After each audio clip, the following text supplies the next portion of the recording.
നിയമസഭാ തിരഞ്ഞെടുപ്പ് നടക്കാനിരിക്കുന്ന ഡൽഹിയിൽ ആം ആദ്മി പാർട്ടിയുടെ ക്ഷേമ പദ്ധതികളെക്കുറിച്ച് ലഫ്റ്റനന്റ് ഗവർണർ അന്വേഷണത്തിന് ഉത്തരവിട്ടതിനു പിന്നാലെ കോൺഗ്രസിനും ബിജെപിക്കുമെതിരെ ആഞ്ഞടിച്ചിരിക്കുകയാണ് മുൻ മുഖ്യമന്ത്രി അരവിന്ദ് കെജ്രിവാൾ. കോൺഗ്രസിന്റെ സന്ദീപ് ദീക്ഷിത് നൽകിയ പരാതിയുടെ അടിസ്ഥാനത്തിലാണ് മഹിളാ സമ്മാൻ യോജന അടക്കമുള്ള പദ്ധതികളിൽ ഗവർണർ അന്വേഷണത്തിന് ഉത്തരവിട്ടിരിക്കുന്നത്. ഡൽഹി തിരഞ്ഞെടുപ്പിന് മുന്നോടിയായി സ്ത്രീകൾക്കും പ്രായമായവർക്കും വേണ്ടിയുള്ള AAPയുടെ പദ്ധതികൾ നിർത്തലാക്കാനാണ് ഇരു പാർട്ടികളും കൂടി ശ്രമിക്കുന്നതെന്നായിരുന്നു കെജ്രിവാൾ വാർത്താ സമ്മേളനത്തിൽ ആരോപിച്ചത്. ഡൽഹിയിൽ കോൺഗ്രസും BJPയും ഒരുമിച്ച് നിന്നുകൊണ്ട് AAPയെ നേരിടുകയാണെന്നും കെജ്രിവാൾ ആരോപിക്കുന്നുണ്ട്. കെജ്രിവാളിന്റെ വിമർശനം ഇങ്ങനെയായിരുന്നു: BJPക്ക് നേരിട്ട് പ്രവർത്തിക്കാനുള്ള ധൈര്യമില്ലായിരുന്നു. പകരം കോൺഗ്രസ് നേതാവ് സന്ദീപ് ദീക്ഷിതിനെ മുൻനിർത്തി പരാതി നൽകുകയായിരുന്നു. ആം ആദ്മി പാർട്ടിയെ തടയാൻ കോൺഗ്രസും BJPയും ഒരുമിച്ച് പ്രവർത്തിക്കുകയാണ് എന്ന് കെജ്രിവാൾ ആരോപിച്ചു. തീർന്നില്ല. തിരഞ്ഞെടുപ്പിൽ വിജയിച്ച ശേഷം സ്ത്രീകൾക്ക് 2100 രൂപയും 60 വയസ്സിന് മുകളിലുള്ള വയോജനങ്ങൾക്ക് സൗജന്യ ചികിത്സയും നൽകുമെന്ന് ഞാൻ പറഞ്ഞിരുന്നു. ഈ രണ്ട് പദ്ധതികളും പൊതുജനങ്ങൾക്ക് വളരെ പ്രയോജനകരമായിരുന്നു. ലക്ഷക്കണക്കിന് ആളുകൾ ഇതിനകം തന്നെ അവയിൽ രജിസ്റ്റർ ചെയ്തിട്ടുമുണ്ട്. ഇത് BJPയെ ചൊടിപ്പിക്കുകയായിരുന്നുവെന്നാണ് കെജ്രിവാളിന്റെ വാദം. ഇതാദ്യമായാണ് നിയമസഭാ തിരഞ്ഞെടുപ്പിന് മുന്നോടിയായി ദേശീയ തലത്തിലെ സഖ്യകക്ഷിയായ കോൺഗ്രസിനെ BJPക്കൊപ്പം ചേർത്ത് കെജ്രിവാൾ വിമർശനം നടത്തുന്നത്. അതേസമയം കഴിഞ്ഞ ദിവസമാണ് വിഷയത്തിൽ ലഫ്റ്റനന്റ് ഗവർണർ അന്വേഷണത്തിന് ഉത്തരവിട്ടത്.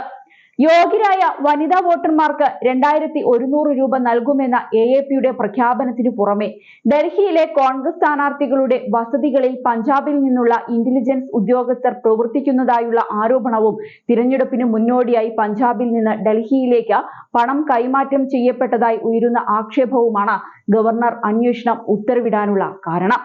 എന്നാൽ ഈ ആരോപണങ്ങളെല്ലാം AAP തള്ളുകയായിരുന്നു. BJP എല്ലാം തടയാനാണ് തിരഞ്ഞെടുപ്പിൽ മത്സരിക്കുന്നതെന്നും അവർ വിജയിച്ചാൽ എല്ലാവരും ഡൽഹി വിടേണ്ടി വരുമെന്നുമാണ് കെജ്രിവാൾ ആരോപിക്കുന്നത്. കൂടാതെ തിരഞ്ഞെടുപ്പ് വാഗ്ദാനങ്ങളാണ് ഈ പദ്ധതികളെന്നും ഇവ ഇതുവരെയും നടപ്പിലാക്കുക പോലും ചെയ്തിട്ടില്ലെന്നും കെജ്രിവാൾ ചൂണ്ടിക്കാണിക്കുന്നുണ്ട്. കൂടാതെ AAPയുടെ രജിസ്ട്രേഷൻ ക്യാമ്പുകൾ തടസ്സപ്പെടുത്താൻ BJP നേതാക്കൾ ഗുണ്ടകളെ അയച്ചെന്നും കെജ്രിവാൾ ആരോപിക്കുന്നുണ്ട്. ഇതിൽ ഡൽഹി പോലീസിന്റെ ഇടപെടലും അദ്ദേഹം എടുത്തു പറയുകയുണ്ടായി. വരുന്ന വർഷം ഫെബ്രുവരിക്ക് മുന്നോടിയായി നടക്കുമെന്ന് കരുതുന്ന ഡൽഹി നിയമസഭാ തിരഞ്ഞെടുപ്പിന്റെ ഭാഗമായാണ് രാഷ്ട്രീയ പാർട്ടികൾ തമ്മിലുള്ള പോര് മുറുകുന്നത്.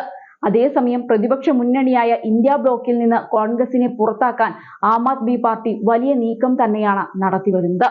2013 അരവിന്ദ് കെജ്രിവാളിന്റെ 40 ദിവസത്തെ സർക്കാരിന് കോൺഗ്രസ് നൽകിയ പിന്തുണയാണ് ദേശീയ തലസ്ഥാനത്ത് പാർട്ടി ദുർബലമാകാനുള്ള പ്രധാന കാരണമെന്ന് അജയ് മാക്കൻ കഴിഞ്ഞ ദിവസം പറഞ്ഞിരുന്നു. ആം ആദ്മി പാർട്ടിയുമായി കൂട്ടുകൂടുന്നതിലെ തെറ്റ് തിരുത്തേണ്ടതുണ്ടെന്നും അജയ് മാക്കൻ പറയുകയുണ്ടായി. ഇതാണ് ആം ആദ്മി പാർട്ടിയെ ചൊടിപ്പിച്ചത്. ഡൽഹി നിയമസഭാ തിരഞ്ഞെടുപ്പിന് മുൻപ് ആം ആദ്മി സർക്കാരിന്റെയും BJP നേതൃത്വത്തിലുള്ള കേന്ദ്ര സർക്കാരിന്റെയും ക്രമക്കേടുകൾ ചൂണ്ടിക്കാട്ടി ധവളപത്രം പുറത്തിറക്കുന്നതിനിടെയാണ് മാക്കന്റെ ഈ പരാമർശം.